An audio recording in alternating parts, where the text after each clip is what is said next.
feeling, and feeling. Both apply to this top three issue. It might even be number one. It is the killing of children, also known as abortion. Now that state legislatures are not stuck with Roe v. Wade, there is a seldom announced, but I'm going to announce it here, desire to not change law so abruptly, but start by changing feelings. I prefer a change of feeling that precedes a change in law, a change in feeling that it is beautiful to give birth. It's beautiful even if you don't want the child, that you heroically become a mother and hopefully father too. Or maybe, even more heroically, give up the baby for adoption to a loving couple that really would need, and otherwise they have this fretful search, usually an international one, to be able to adopt a child of their own. Feelings are beautiful and deserve to get changed. State laws have this problem.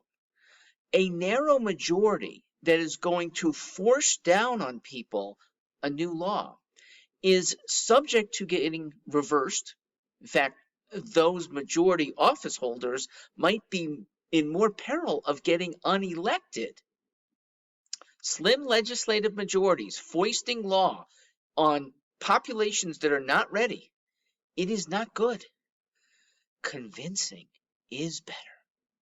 That's when you end up with 80% of populace wanting a law, and then the legislature codifies it. So only the wayward minority can object.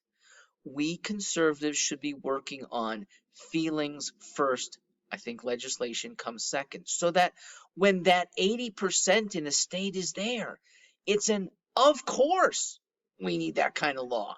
Of course for the 20% that might violate it. We're not at that stage in enough states right now.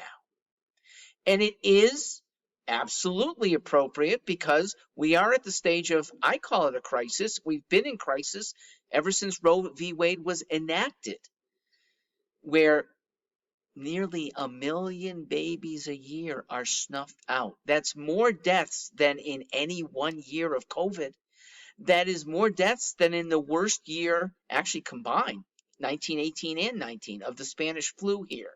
That is more deaths than to all American soldiers in all our foreign wars in every year fought. Revolutionary War, War of 1812, add them together, add on. War with Mexico, War with Spain, World War I, World War II, Korean conflict, Iraq conflict, Vietnam, Afghanistan.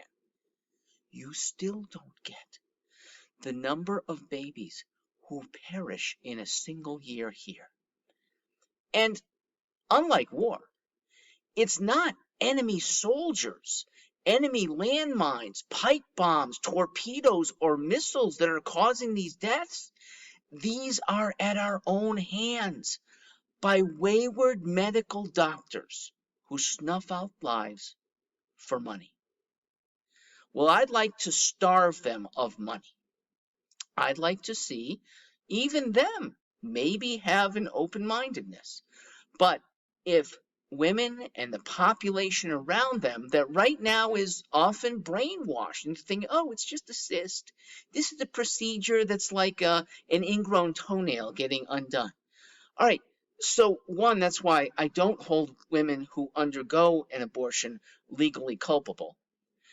And why medical professionals who do know better and do this for money are culpable.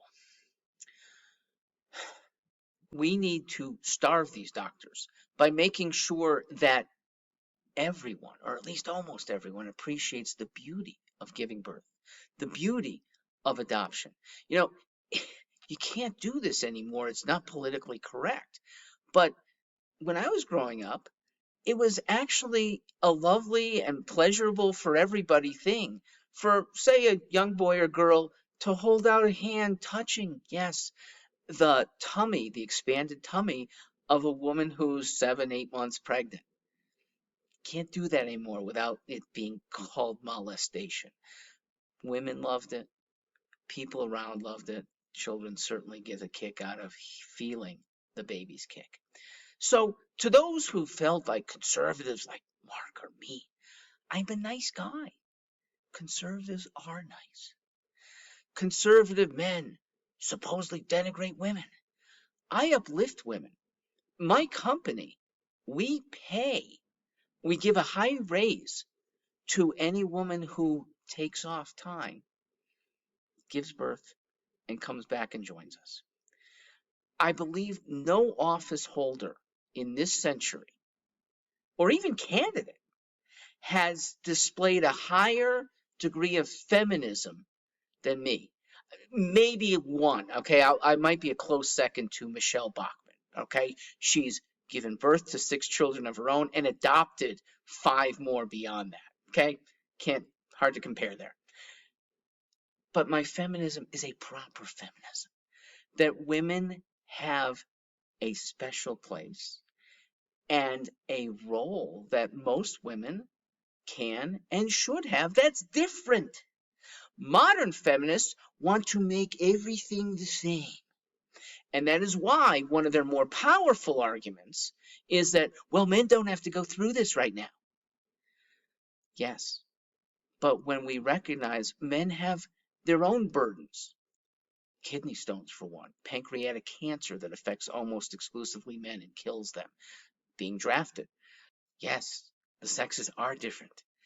And it is proper for still one of the opposite sex to be able to say, for the benefit of all of society, for the benefit of almost all women themselves, and certainly for the benefit of youngsters who are about to be snuffed out, having an abortion change of feeling deserves our high regard.